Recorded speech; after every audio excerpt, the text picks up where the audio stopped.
Educação à distância, mudando realidades. Olá, que bom ter você novamente neste mini curso. Vamos tratar agora de uma outra parte fundamental da elaboração de projetos, que é a fundamentação teórica. Essa parte é importante porque ela te dá uma base conceitual e procedimental para o desenvolvimento do seu projeto. Naturalmente, tudo que você irá escrever, que você irá ler para escrever em relação a essa parte do seu projeto, deverá estar alinhada com seu objetivo, seus problemas, suas metas, porque não faz sentido pesquisar e escrever sobre determinados assuntos que não serão aproveitados no desenvolvimento de sua proposta, não é verdade? Então vamos lá.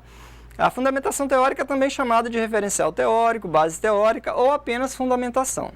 Deve-se respeitar os procedimentos de citação conforme a NBR 10.520, da Associação Brasileira de Normas Técnicas, de 2002. Então, lembrando que citação é um processo de colocar dentro do seu texto as ideias de outro autor. Este autor que pode estar numa fonte como um livro, uma revista, anais de eventos, fontes de internet e outras mais, certo? Lembrando também que essas bases teóricas precisam ter validade. Procure sempre usar fontes originais e não fontes citadas por outros autores.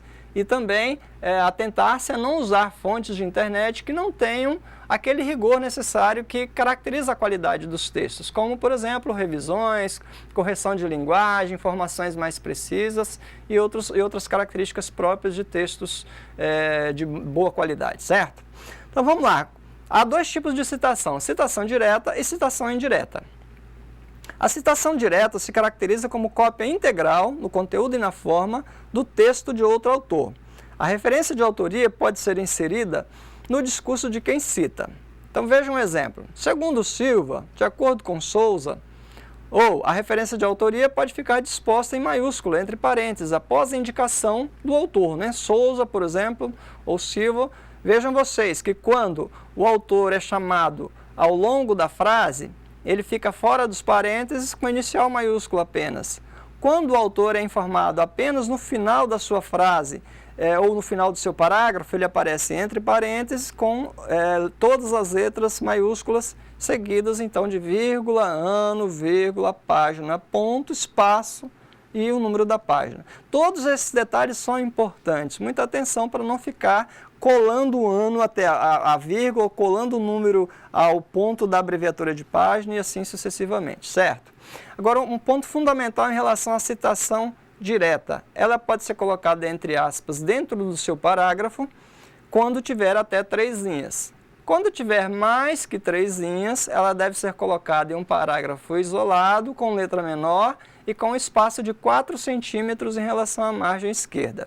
Esses detalhes mais específicos, mais elaborados, vocês vão ver também no material de apoio que consta nesse mini curso, que é um manual sobre como elaborar projetos, que também está disponibilizado nessa mesma plataforma, correto? Então vamos lá, citação direta, vocês viram então que consiste em recortar, pegar integralmente, literalmente o texto de um determinado autor e integrar com o seu texto, é isso. E o que é uma citação indireta? A citação indireta tem uma característica oposta, né? Você interpreta o conteúdo que leu, analisa bem e elabora a sua própria maneira a informação que quer acrescentar, o dado que quer acrescentar dentro do seu discurso. Não precisa de aspas, porque as aspas caracterizam o texto, a forma do conteúdo de outro autor, tá certo? Como o texto é seu, mas ideia de outro autor, você não usa aspas, mas sim indica qual é a fonte de consulta. Então vamos a um exemplo. Agora, um cuidado muito grande, fundamental, que precisa ter nesse processo de elaboração do seu projeto, de seus artigos, suas dissertações, qualquer outro material, é a prevenção de plágio. Existem 2 tipos de plágio, ou melhor, 3, né? O plágio de forma, o plágio de conteúdo, ou os dois numa mesma situação. Então, o plágio de forma consiste em copiar um texto integral de um autor, citar a fonte, mas não colocar as aspas ou deslocamento ali num parágrafo independente com letra menor para caracterizar que a escrita é do outro autor também, não apenas as ideias. Então acontece muito hoje em dia, eu vejo muitos trabalhos em experiências aí com bancas de avaliação e tudo mais, outras leituras, que as pessoas têm feito cópias de trabalhos de outros autores, cópias de trechos e colocado a fonte como se isso fosse suficiente. E não é, porque está sendo respeitada a autoria, mas não está sendo a autoria do conteúdo, mas não a autoria da forma, do trabalho de elaboração do texto. Portanto, se o texto não foi você, aquele trecho de texto não é uma elaboração sua, é importante que você coloque entre aspas ou com o deslocamento de parágrafo, conforme eu já citei. Tá certo? Agora, se o texto é seu, mas as ideias são de outro autor, portanto, basta indicar a fonte. Quando não se indica a fonte, aí se comete o plágio de conteúdo. E quando ainda se copia o texto de um autor, não coloca a autoria, nem coloca as aspas para delimitar, demarcar que é a elaboração textual do autor, aí nós temos uma situação pior ainda, que é o plágio de forma e conteúdo. Tá certo? Plágio é um problema sério, um problema ético, um problema moral, um problema legal. Então pode implicar em danos morais, além de gerar credibilidade do seu trabalho. E nós não queremos que isso aconteça. Beleza? Então vamos lá. Pense em escrever um projeto com sua própria autoria, né? Que você é capaz de fazer. Está sendo preparado para isso e é um texto que vai te dar grande valoração profissional também, tá certo? Valoração profissional e acadêmica. Então vamos ao trabalho. Para exercitar esse processo de escrita da fundamentação teórica, nós temos aqui então uma terceira atividade para você desenvolver. Então, escrever um parágrafo com citação direta e outro com citação indireta. Então, nós temos um exemplo aqui, olha. De acordo com Gil, pode-se definir pesquisas como procedimento racional e sistemático que tem como objetivo proporcionar respostas aos problemas que são propostos. Então, esse é um conceito de pesquisa do Gil. Eu respeitei, coloquei entre aspas. E um ponto fundamental, observem que após as aspas eu coloquei colchetes com reticências.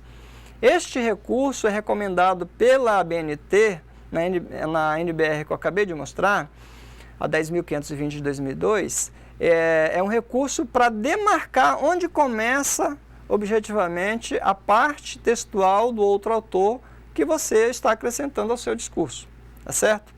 Então lembre-se, toda vez que o texto do outro autor estiver na mesma frase que o seu texto, haverá esses colchetes com as reticências para essa demarcação. Então isso é fundamental usar sempre. E uma segunda forma de citação, que é a citação indireta. Por exemplo, a capa que aparece como elemento opcional na norma 15.287 da ABNT de 2005, é obrigatória na NBR 14724 de 2011, que trata dos elementos de trabalhos acadêmicos. Então, neste caso, não há aspas, porque, neste exemplo, usei uma interpretação própria do texto e escrevi a minha maneira aquilo que eu interpretei da fonte de consulta. Muito bem? Agora é com você. Escreva os seus exemplos de citação como exercício, mas toda uma orientação de como elaborar a fundamentação teórica, vocês vão ver também no tutorial que faz parte do todo o conjunto de conteúdo deste minicurso. Vamos lá.